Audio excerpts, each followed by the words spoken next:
নতুন এটা জাননী আহিছে স্কুটিৰ বিষয়ে। স্কুটি এইবাৰ ল'ৰা ছোৱালীসকলে কিমান পাৰ্চেণ্টেজত পাব এইটো ভিডিঅ'ত আমি জানিম আৰু নিযুত মইনা আঁচনিৰ কাৰণে কি কৰিব লাগিব এইটোৰ বিষয়েও জানিম আমি।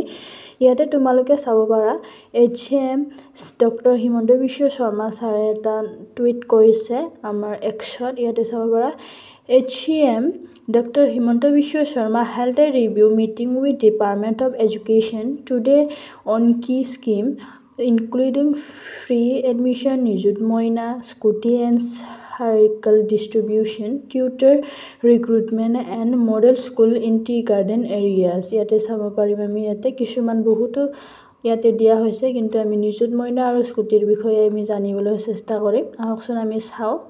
ইয়াতে চাব পাৰা তোমালোকে ration cards will now be accepted as income proof for free college admission. এইবাৰৰ পৰা ৰেশন কাৰ্ড থাকিলে আপোনালোকে ফ্ৰী এডমিশ্যন ল'ব পাৰিব বুলি ইয়াতে উল্লেখ কৰা হৈছে। আৰু ইয়াতে চাব পাৰে অল ষ্টুডেণ্টছ আণ্ডাৰ নিযুত মইনা নিড টু ৰি এপ্লাই। এইবাৰ যদি তোমালোকে নিযুত মইনা পাবলৈ খুজিছা তেতিয়াহ'লে ৰি এপ্লাই চলিব, তাতে তোমালোকে ৰি এপ্লাই কৰিব লাগিব। আৰু ইয়াতে চাব পাৰা তোমালোকে those scoring 80% plus in HS can apply for scooties। এইবাৰ ষ্টুডেণ্টসকলে 80% পালেহে তাৰ ওপৰত পালেহে তোমালোকে এইবাৰ স্কুটি আবেদন কৰিব পাৰিবা বুলি ইয়াতে উল্লেখ কৰা হৈছে।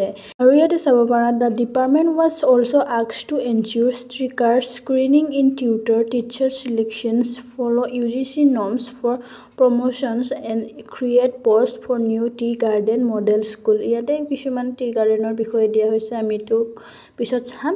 কিন্তু এতিয়া ষ্টুডেণ্টসকলৰ এটা প্ৰশ্ন আছিলে যে কিমান পাৰ্চেণ্টেজত স্কুটি পাম আমি। এইবাৰ ইয়াতে কোৱাই হৈছে যে 80% ওপৰত পালে বা 80% পালেহে তোমালোকে এইবাৰ স্কুটি লাভ কৰিবা বুলি উল্লেখ কৰা হৈছে। এইখিনিয়ে আছিলে, ধন্যবাদ জনাইছোঁ।